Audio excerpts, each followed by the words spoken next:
y'all, what's good, beautiful people? It's your girl Tay, and I'm here yet again with another update video.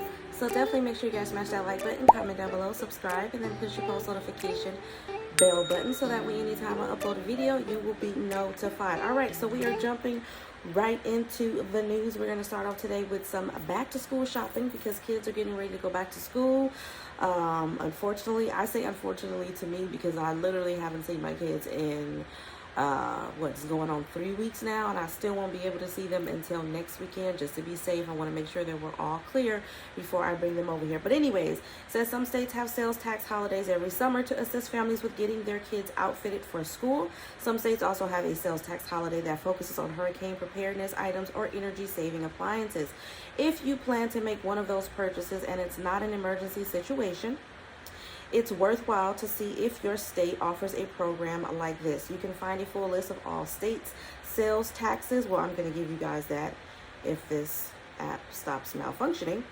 Okay, so I'm going to try to go through this really quickly here just to let you guys know.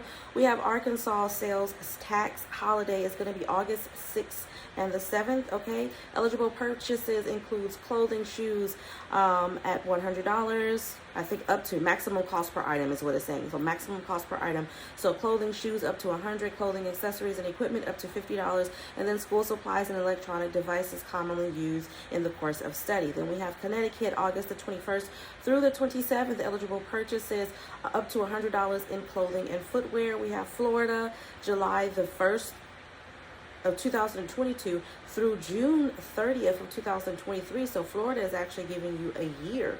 Okay, eligible purchases include diapers and baby and taller clothing and shoes. Okay.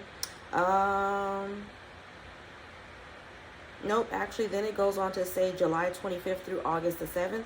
Eligible purchases include clothing, footwear, certain accessories, $100 or less per item, certain school supplies with a sales price of $50 or less, learning aids and jigsaw puzzles with a sales price of 30% or less. Then we have Illinois.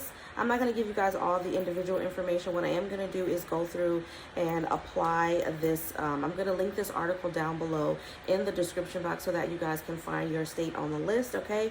We have Iowa, we have Maryland, Massachusetts, Mississippi, Missouri, New Mexico, Ohio, Oklahoma, South Carolina, Tennessee, Texas, Virginia, West Virginia, and it looks like that's it. But like I said, you guys, I'm going to leave the link down below so that you guys can check the dates, so that you guys can get some assistance on your hurricane preparedness or your school supplies or whatever it is that you may need, okay? So just a little bit of news of what's going on. It says all 4 female justices vote against Supreme Court's decision to block the Biden administration from setting its own deportation priorities, okay? In her first official action, Justice Ketanji Brown Jackson and every other woman on the Supreme Court bench sided against the court's ruling on Thursday denying a stay of an order preventing the Biden administration from implementing its new immigration enforcement guidelines. The justices voted 5-4 in the court's first ever split along gender lines to allow a conservative district judge order to remain in place pending full litigation of the matter, okay? Says anyone with even a passing familiarity with federal immigration law will be baffled that this issue required a litigation, much less that it needs to be resolved by the Supreme Court. Indeed, the underlying facts seem to be present at an unusual test of executive authority in the arena of immigration. Early in President Joe Biden's term as president, the directors of the U.S. Department of Homeland Security and ICE issued memos that established a return to immigration enforcement priorities of the Obama administration. Specifically, government agents were to prioritize the deportation of immigrants who pose safety or national security threats and those who were convicted of certain felony and gang-related offenses. Okay, so the women said no. Pretty much is what I gathered from this article. And this is what I mean by having women in office now. Granted, I hope that they have a plan, because if these are actual criminals that do pose a safety threat, then no, we don't want them running freely, okay? But I'm not one of those people that are like, get these people out of our country. I hate when people come across with that mindset, telling people to go back where they come from. You don't own this land.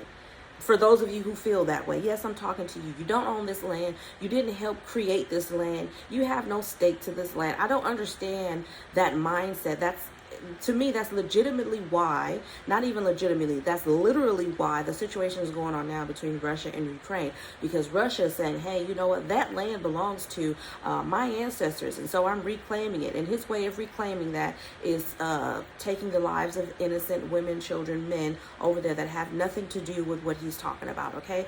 That statement and that mindset to me is why things like that occur. So I encourage you guys, I know I can't tell y'all what to do, but just my personal opinion, I don't think that anybody has a right to say nobody should be here. Now, if they pose a security threat, that is completely different by all means. And I feel that way about the people that are from the United States of America that pose a security threat, because there's a lot of them walking freely. There's a lot of them that get let out early when they should not be, and they go out there and commit all kinds of horrendous crimes. So let's not act like people coming from other countries are the reason why we have violence and many security threats in the United States of America, because a lot of these security threats are homegrown, okay? Moving on from that, there was something else. This is actually significant. I wanted to tell you guys about this. Cases, you guys know that the pandemic, the virus cases are rising, okay? And if you did not get a chance to get your free COVID test kits, I'm going to let you know how to do that right now. I plan on getting some. It says if you haven't received the maximum 16 free tests from the U.S. government, now could be a great time to stock up. On January 19th, the government launched covidtest.gov, a website that lets households order 4 free rapid antigen tests shipped by the U.S. Postal Service. The site allows citizens to order another 4 free tests in March and then added 8 more free tests per household in May, okay? There are no deadlines for the ordering of the test, so if you haven't received any, you can still get the first and second rounds along with the 8 new tests from May. That's a total of 16 tests. It only takes 2 minutes to order your test, and in my experience, whoever's writing this article, because not mine, because I haven't ordered them yet, but I will be today, they go on to say that USPS ships them out pretty quickly. And then there is also a link below to find out how to get more test kits when they arrive and what to do if you have problems. Okay, so you want to visit special.usps.com/test kits. Okay, again, that is special, special.usps.com/test kits. Plural, okay? You can also get there via going to the website covidtests, covidtest.gov, all right? So I'm going to leave all that information down below, or I'll just put it across the screen for you guys so that you can reference it if you guys are thinking about getting these for yourself. All right. And then lastly, we're going to keep this video short and sweet. I am going to end off on emergency snap. I'm not going to give you guys the payout dates. I do plan on doing the PEBT video dedicated solely to PEBT tomorrow. So be on the lookout for that. I don't know when it's going to come out, but I am going to sit down and go through that in that video tomorrow. And with that, I will also update if there has been any additional states that has been added to emergency SNAP maximum benefits for the month of August and their payout information. But for right now, I'm just going to give you the names of the states if there are any additional, as well as the ones that we've already gone over. And I can see that Alaska has been added. I don't know if Alaska was on there yesterday. So yeah, I am refreshing. It is currently 12 noon. Well, it's 11:59 a.m. It's about to be 12 noon. But as of right now, today, Friday, happy Friday, you guys. I hope you guys have a wonderful weekend. For emergency SNAP maximum benefits for the month of August, we have Alaska, D.C., New Jersey, Pennsylvania, Rhode Island, West Virginia, and Wisconsin, which gives us a total of 7 states, okay? So we've got 7 states that has been approved. Like I said, if there are any additional states that has been approved between today and tomorrow, I will update you guys in a video tomorrow along with PEBT. As always, you guys, I hope this information has been some way helpful or useful to you guys in the least little bit. Do me a favor if you haven't already. Don't forget to smash that like button, because it really does help to let YouTube know that you like what I'm doing and you want me to stick around. Let's drop some sunflowers down below. You guys know sunflowers is my favorite flower, and I just feeling in the mood to see some sunflowers. So drop some of those down below in the comment section. Let me know you made it all the way to the end of the video. As always, don't forget to check out the description box, as I will have the links that are relevant to today's video, as well as a link for my beauty and lifestyle channel, and a link for Amazon Prime, which you can get 30 days free on me. So don't forget to check that out. And as always, I'm going to say, remember to live, love, elevate, and I will definitely see you guys in the next video. Peace, y'all. Bye. Bye.